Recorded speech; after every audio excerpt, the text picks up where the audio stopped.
That's fine, because applause was never the goal. Progress was. And progress doesn't need witnesses.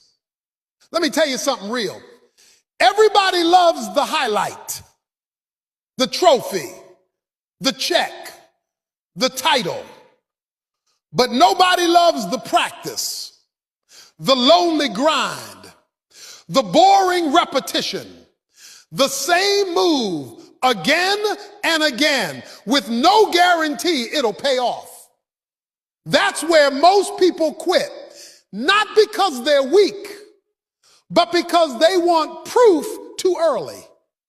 They want results before discipline, respect before sacrifice, confidence before commitment. It don't work like that. See, the dark is where you're built.